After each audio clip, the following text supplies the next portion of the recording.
देखिए बॉडी दो तरह का होता है, एक होता है रिजिड बॉडी, एक होता है डिफॉर्मेबल बॉडी। रिजिड बॉडी क्या होता है भाई? रिजिड बॉडी अगर ऐसा बॉडी जिसको आप कितना भी जोड़ लगा दो भाई, वो तो भाई अब एकदम कुछ डिफॉर्मेशन ही नहीं शो करेगा, कोई शेप एंड साइज में शो नहीं करेगा भाई, मरते मरते मर जाएगा, टूट जाएगा, बिखर जाएगा, लेकिन वो डिफॉर्मेशन कोई शो नहीं करेगा। उस तरह के बॉडी को क्या बोलेंगे? Rigid body. कुछ ऐसा बॉडी होता है जिसमें आप लोड लगाइए कुछ देर तक सहेगा, फिर उसके बाद रोने लगेगा भाई मेरे से नहीं हो पाएगा, लो मैं चेंज हो गया।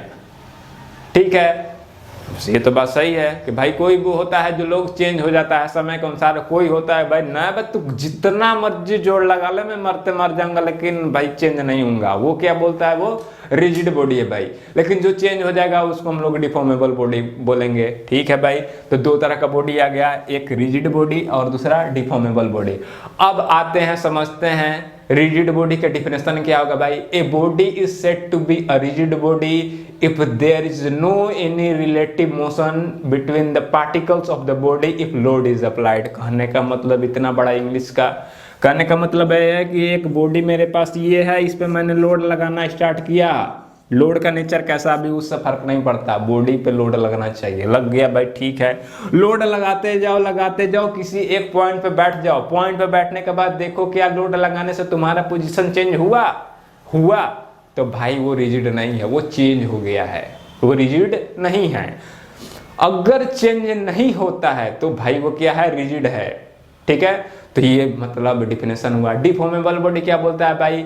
ए body is said to be a deformable body if it show the some relative motion if load is applied. अगर वो कोई भी रिलेटिव मोशन शो कर देता, अगर आप लोड लगाते हैं तो उसको हम लोग बोलेंगे डिफॉर्मेबल बॉडी। ठीक है भाई, अब चेंज होने वाला का भी नेचर में अलग अलग आदमी होता है, मतलब डिफॉर्मेबल बॉडी भी अलग अलग तरीका का होता है। क्या है भाई? तो कितना लोग ऐसा होता है कि जैसे में उसको लोड लगाओ खींचोगे वो चेंज हो जाएगा, लेकिन जैसे ही देखेगा कि भाई खींचने वाला भाग गया फिर वो उसी हरकत में आ जाएगा, उसी पोजीशन में आ जाएगा। तो उस तरह को क्या बोलेंगे? को इलास्टिक डिफॉर्मेशन शो किया, बदला लेकिन कैसा? इलास्टिक। जब तक खींच रहा था तब तक उसके अनुसार वो खींचा गया, जैसे खींचने वाला भागा फिर उसी पोजीशन में आ गया, वो क्या हो गया? इलास्टिक। कितना ऐसा होता है भाई अगर कोई खींच दिया वो उसी तरह से बिखर गया, मतलब जितना डिफॉर्म किया उतना डिफॉर्म होकर रह गया, अब भाई वो अपना वापस में नहीं आ सकता, अपने पोजीशन में नहीं आएगा, खींच दिया गया। ठीक है, उसको हम लोग बोलेंगे प्लास्टिक। कितना ऐसा होता है कि भाई खींचा तो कुछ फैलने के बाद फिर कोशिश करके थोड़ा अपना पूरा नहीं आ पाया इनिशियल पोजीशन में, लेकिन थोड़ा आ गया, तो वो क्या बोलेंगे भाई? वो इलास्टिक प्लस प्लास्टिक दोनों नेचर शो किया। ठीक है, कहने का मतलब क्या हुआ? डिफॉर्मेबल बॉडी जो होता है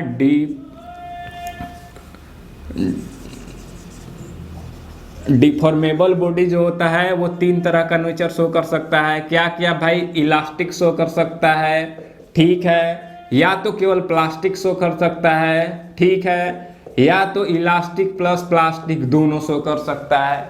ठीक है, समझ गए बात को?